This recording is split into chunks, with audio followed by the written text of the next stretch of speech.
Hello friends, welcome back to UPSC underscore ethics and integrity online. Be your dream. आज के lecture 31 में हम Saint Thomas एक्विनस के बारे में जानेंगे एंड इनकी philosophy hierarchy of law and कहाँ से ये हायरार्की ऑफ लॉ आता है उसके बारे में भी जानेंगे। और उसके पहले follow us on Instagram, Facebook, Telegram and do not forget to subscribe our channel on YouTube and hit the bell icon for further notifications. So let's start. Saint Thomas Aquinas, a medieval philosopher. He was a very immensely influential philosopher, a theologian, and jurist in the tradition of scholasticism, that is, method of critical thought.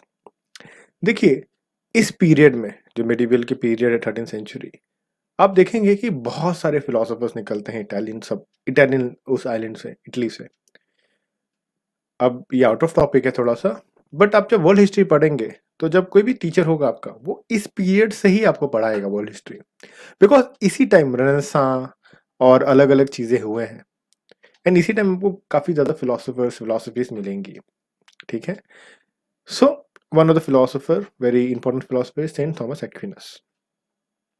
इनकी philosophy भी natural law theory पे ही based थी, जैसे कि अगस्तीन की थी। And ये obviously believe करते थे कि रियल लॉ गॉड्स लॉ है जो कि for ever, timeless and universal है। क्योंकि हम डिवाइन के पार्ट हैं, तो डिविनिटी हमको क्रिटिकल थिंकिंग के बारे में या क्रिटिकल थिंकिंग की पावर देती है। इससे हम कॉम्प्लेक्स चीजों को समझ सकते हैं, आइडेंटिफाई कर सकते हैं एंड ऑब्वियसली नेचर लॉ को, जो नेचर्स लॉ है, ठीक है, नेचर्स लॉ को समझ सकते हैं, उसकी कॉम्प्लेक्सिटी को समझ सकते हैं एंड उस हिसाब से एथिकलिटी को हम डिफाइन कर सकते हैं। ठीक है,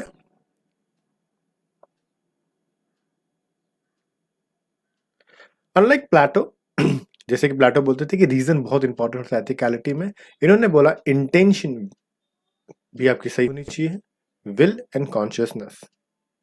ठीक है, कि to is needed to be an more ethical या एथिकल। इन्होंने यही बोला है कि obviously good intelligence plus good will is important for ethical decision making.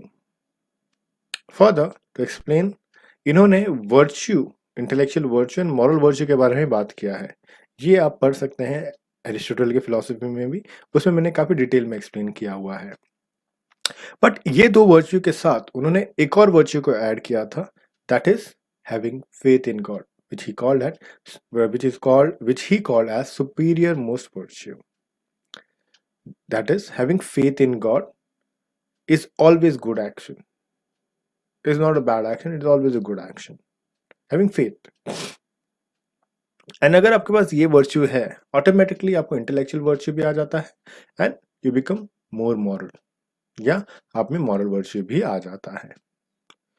इसके बाद उन्होंने हायरार्की ऑफ लॉ के बारे में बात किया जिसमें उन्होंने एक्सप्लेन किया कि कैसे लॉ एक प्राइमरी लॉ होता है, ठीक है, या उससे सेकेंडरी लॉ, उससे टर्शियरी लॉ, ऐसे ऐसे लॉ के से लॉ निकलते रहता है, उसकी मॉडिफिकेशन निकलती रहती है। बट उससे पहले उन्होंने बोला कि ट्रू लॉ तो नेचर लॉ ही है, ऑब्वियस ही बात है, बट प्रॉब्लम ये है नेचर लॉ का कि we have to research it, we have to research again and again so that we can know what is the nature law. आप समझ रहे हैं क्या? नहीं, यू हैव टू रिसर्च। अब एग्जाम्पल ये है कि gravity, everything is pull down. हमको इन ऐसा नहीं था, हमको पता था कि नीचे होता है, बट इसमें हम जब रिसर्च किए तो हमें पावर पता चला कि नेचर लॉ का क्या पावर है एंड वी केम इन कि हम एक कांस्टेंट बना पाए, लॉ ऑफ ग्रेविटेशन बना पाए। आप समझ पा रहे हैं? ऐसा this law might be primary law, secondary law, tertiary law, might be primary law, secondary law, tertiary law, and all the law ultimately linked to natural law. ठीक है, your tertiary law find its justification from secondary law find its justification from primary law, and all the law find its justification from superior law. आप समझ रहे हैं? तो what is the source of law? Is the God's law, the nature's law.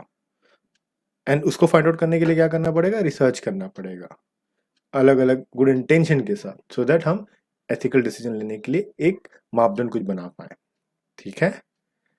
And अगर ये सब चीज में कॉन्ट्रडिक्ट होता है प्राइमरी सेकेंडरी टर्शरी, तो superior law always prevail according to Thomas Aquinas. But इन्होंने ज्यादा एलोबरेट नहीं किया इसके बारे में, और ना कि ज्यादा रिसर्च इनके बारे में पाया गया है थियोरी में। So his law with respect to hierarchy law is incomplete. Sorry. So hope you have understood this lecture. If you have any doubts or suggestions, please let me know in the comment box. Thank you very much.